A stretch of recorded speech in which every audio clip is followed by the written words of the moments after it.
Yep. Yeah, yung ganitong klaseng mga skirmishes, hindi na nga involved yung isang side ng mapa. Talagang yung buong mapa na. Good thing that you pointed that out kasi majority of the reasons yung tinatawag natin na 4-1 rotation, may 4 na nandun sa magkakasama tapos may isa na Hellcurt na nandun sa may bandang baba usually, di ba? Sa may side lanes na nag-show. Ang napapwersa kasi doon is yung kalaban mo, kailangan din gawin yung ginagawa mo. Eh, kailangan nila mag-relegate din ng isa. Yun siguro yung kinalamang na SGD Omega. For the most part, ang nag-recognize Execration. No, doon sa split na ginagawa niya no. Kaya tulad nung sinabi mo kanina, nagpa 4-1 ka nga at kailangan din gawin 'yun ng kalaban mo. Parang hindi ganon yung nasa arsenal niya dito ng Execration. Yes, Execration kung talagang banggaan ng 4v4, malulugi sila. Kasi they will not have the damage. Especially, they kind of rely on Zapno na to dish out the damage for themselves. Yeah. So, tingnan natin dito, guys. We are in our game 2. 1-0 in favor of the SGD Omega squad. Now, to review, wala pa rin tayong ban sa Hellcurt mismo dito. Execration still doesn't want to deal with a Kaya ni Lex mismo. And the Kimi, Lumord naman at Grak ang tatanggalin dito ng SGD Omega, knowing na may first pick priority ang Exec. And actually, SGD Omega, they aren't afraid of the Harith anymore. Kahit pa pwede siya yung first pick na Execration dito. Seeing after that previous game. Pero yung show, sobrang importante dito for Execration. We'll get it first. Bandian kanina, di ba? Yes. I think that SGD sila mag-Harith this time. Okay. They might go for Tamus. Or Kung may ganun silang klaseng priority, di ba? Na may Tamus early, pero depende. Again, yung Harith kanina, again, pack-bet delivered with the Harith. Pero may moment talaga na may plateau eh. Si Harith, kasi na-out-damage siya ng Claude. Pwede nga i-priority yung Claude dito, pero yan, they're still gonna go for the Balearic muna. A bit safer. They're still considering if they go all in with the Claude. Lalo pa yung Balearic niya, naka-counter din yung Claude mismo. Exactly. So, Tamus Execration na kukuha nito, katulad nung kanilang Tamus din na pick kanina. It's not gonna be surprising kung kukuha sila ng Claude, actually. Tamus Claude na yan. Yep. Kung hindi, kasi magko-Claude talaga yung kabila, tapos kung may Tamus pa itong so Tamus Hellcurt talaga. Hellcurt. Okay. Sila naman. Ang may 4-1. At mapipilitan yung SGD Omega dito na sagutin niya. Kasi imagine mo yung Tamus and Hellcurt na nasa side lanes. Ano yung pagsasagot mo? Leomord is already out. You may have the Claude. But the Claude sometimes hindi siya yung pwedeng maiwan doon. Kasi hindi siya yung pwedeng nagpo-4-1. Hindi siya pwede yung 1. Hindi siya pwede yung 1 halos. Kasi technically speaking, kaya niya. I mean, meron siya nung kit para gawin yon. Pero pag na-outlay ka na, wala ka na. There's no coming back. Pag na-burn yung BMI mo. Actually nga, pag tinalunan ka ng Hellcurt na ngising-ngisi. Silence, tas nagka-petrify pa, diba? So, kung naka-petri pa, tapos depende rin sa naka-ready niyang stacks ng Deadly Poison Stinger. Yep, correct. Which is normally kapag good Hellcurt players kayo, always make sure na apat yung stacks mo. Una mong talon, di ba? Para may burst ka, tapos kada scratch mo, pwede ka pa ulit mag-follow up. Exactly. Yun. Babali maximum damage uptime para sa Hellcurt. Dito, Martis ngayon yung ayaw nila. The one that can deal with the Hellcurt split. Of course, and the Lunox naman. So, ang titingnan dito ng SGD Omega, sige, meron ngayong 4-1, papahinain namin yung 4. Yeah. So now, SGD, they might go for stun na dito. Kasi I think they survived the game kanina. They need more damage. Pero kailangan nila ngayon ng control. Yun. Stun, paulit-ulit. Yeah. Maraming stun. Well, yung Hurricane Dance, no? May zone pa.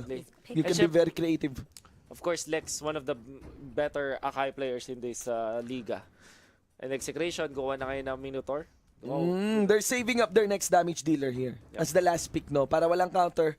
So, Kagura, for pack-bet. Yeah. It's decent laban sa Harith. Pwede siya makatagos dun. Pwede, isang damage source siya. Lagay mo lang yun sa gitna ng cross eh. Sa totoo lang eh, medyo magiging awkward para mag-chrono dash lang yung Harith dito. Again, pag nag-chrono dash yung Harith, edi i-reposition mo lang yung umbrella mo ulit. Pag naging overturn ka, Lapu-lapu ang pinili dito. Okay. May pang 4-1 pa rin naman sila. No? Yeah. Pero depende sa sitwasyon ng Lapu-Lapu pagdating sa early game din. I think that this made SGD a very scary team fighting. Oo. Sobrang grabe na yung team fight nila dito. Kahit nga nag-5 sila eh. O kaya kahit nag-4-1 tapos yung nasa 4, hindi si Dale Dalus, si Lapu-Lapu yung kasali. Tapos ang pinawan si Dale Dalus. And if you look at their lineup dito with the Akai, Belleric, tsaka yung Lapu-Lapu, ang hirap na patayin. With the damage of Kag and Tamus and Hellcurt, hindi sila talagang burst per se. Medyo nagra-rack up pa. Yung Hellcurt nasa burst pa rin pag tama yung stacks mo with DPS. But what I'm trying to say is, hindi mo mapapatay yung lapu-lapu ng sabayang bigkas kayo. Kailangan mas malaki yung chunk ng damage mo para mapatay agad siya. So, you have to knock him down. Otherwise, kung talagang suntukan kayo, like for example, ang nangyari is Tamus versus Lapu-Lapu. Lapu-Lapu can win it. Oh, yeah. And depende dun sa uptime ng espada niya. Kung nakasa niya yun, mas okay. Lalo pa kung dagol mode si Tamus dito. Pero, of course, that depends pa rin dun sa early rotations dito. The interesting part is wala yatang Grok. May Grok ba? Wala, naban yung Grok. Naban yung Grok, di ba? Wala tayong Grok. So, yung mga ganong parang early pressure, hindi natin makikita. I would assume na medyo mas passive yung early game natin dito pagdating sa mga players natin kumpara nung kanina na binadi yung Hellcurt tapos may Grok. Tapos yung Execration din gumagawa ng death rush doon sa mid. Pero considering pa rin naman yung kanilang kanilang kill potential dito. I'm leaning a bit dun sa Execration. Pagdating dun sa early lang Yeah, just because mataas ka agad yung damage din ng Kagura. Again, yung Hellcurt din kahit naman level 1, dumidiin pa rin naman syempre yung Deadly Poison Stingers yan. Or kung mag-Shadow Rage ka agad, di ba? Just for the silence. Pero tingnan natin, kasi yung game 1 inconclusive eh. Nga eh. Masyadong intense eh. Para talagang... Hindi mo masabing lamang na lamang talaga yung doon SGD Omega eh. Kahit tumuloy-tuloy yung push kahit hindi yun parang back and forth na na laban. Oo, makikita mo yun. Parang pa rin siya eh. Nakaisa yung SGD Omega. It doesn't mean that they're the better team over Execration. Pero, ang sure na sure ako doon is dalawang team ito sobrang galing. Oo, ang galing. Yun yung talagang conclusion natin. Yung galing na hindi hype yung galing na wow. Totoo talaga.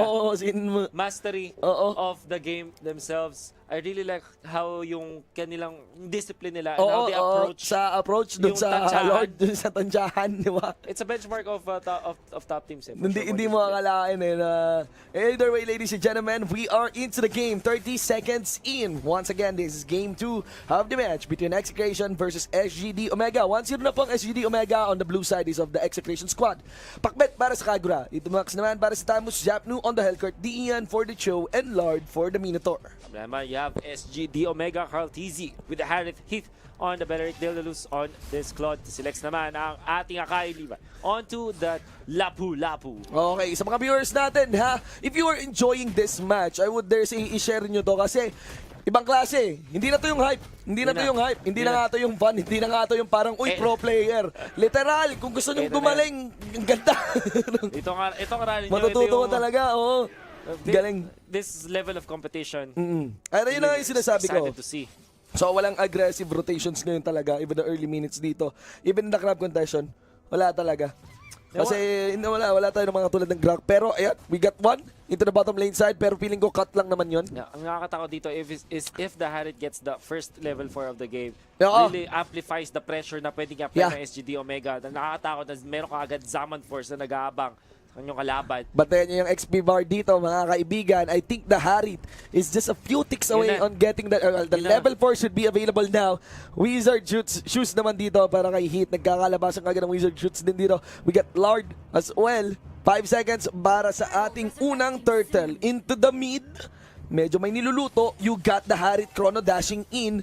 Pero of course, given naman yon kung saan wala kang ideya, wag mo lapitan. Ganun sa Mobile Legends. Kung hindi mo alam yung pwede mangyari sa'yo, wag na lang. So, sa brush, no? Most likely, yun na yun. Yeah.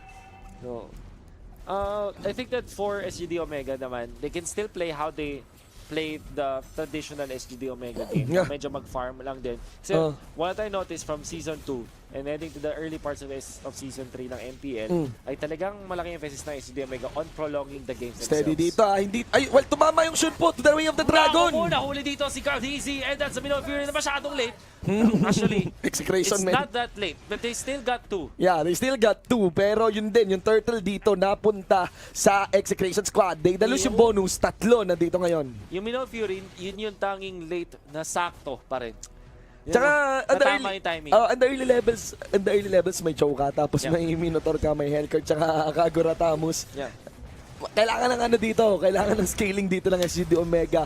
May Claude ka pa, may Lapu-Lapu ka pa. Pag ito tumuloy-tuloy, ang dali ipa-behind ng Lapu-Lapu tsaka Claude. I think the bigger factor here is Execration have these playmakers like the Minotaur, especially itong Choke. na wala Oo, doon sa SGD Omega. The problem I have with the passive type of no initiation type of lineup is yun nga, hindi ka pwede mag-dictate ng tempo. And kapag yung kalaban mo nakapag-dictate na ng tempo, sobrang hirap ka na. Lard actually delaying the... Galing, yun, grabe, oh. sobrang mahal niya si Zapno Hindi, dito. nakita mo yon yung control. O, lesson na naman, di ba? Yung Grabe. tank, as in, kiniklear up niya lang, binababa niya lang onto one hit range yung yung minion wave. Sinasabay niya pa yung crab coin. Grabe. Para lang dumating. Sige, Zapno, para lang ibigay sa Elkert. Gold Iba. funneling, mga kaibigan. Iba ang pagmamahal ni Lard sa kanyang tropa Hindi na dito. pagmamahal, pro player talaga. Pro player. Tama naman. Ganun talaga sila. As in, hindi na to yung sa rotations lang, hindi lang to sa mga wave clears lang or lamang-lamang kahit ano. It's really the allocation of the resources din ng mapa mismo. Sino gusto mo mapataba, di ba? Your core, for sure. Zapno with the Hellcurt, really scary. Kaya ito, season 1 pa lang to ng MPL, alam na natin kung gaano nakakatakot. Hindi ka nagbagong mukha ni Zap eh. Mula season 1. But siguro medyo Lumaki katawan. lumusog ng konti. No? Oo nga eh. Oh, Hindi natin alam. shoutout sa mga nag-gym na MPL Oo players, no? Pero puro lang chest Daedalus, tsaka na-jump na nila shoulders. dito. Pero may BMI pa rin pala yung aso. Tinamaan pa rin ng payong. Yin Yang overturn to kill down. Now they're bypassing Daedalus. already the inner top lane turret here. There's a clear signal of the confidence syempre ng Execration ngayon, knowing na laki yung damage dito ng SGD Omega. 15 seconds na ulit bago tayo po tumungo sa 5-minute mark. Observing impact, bet na naman ulit yung pwedeng ma-accelerate dito sa kanyang first core item. But of course, the turtle started upon SGD Omega pero di nakotest din ito para sa teams. Pero on to the bottom, Lapu-Lapu, like we mentioned, ang ating one sa forward ay nakapag-push din sa may bottom lane. However, I think Execration can easily take this turtle. Hinihilot na nila Minotaur dito, mga kaibigan. Pero tingnan natin kung papasimulan ng laban dito. It's gonna be the turtle taken in easily again. Kay Pakbet na naman yung last hit. Nako po, and now they wanna go for the middle. At yun na naman, nandun yung Zaman Force. Kill onto the Harith.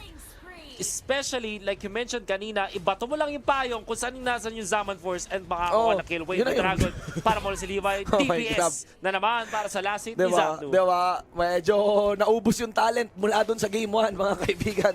Dito ng SGD Omega. This is 8-1 into our game with a 5,000 gold lead.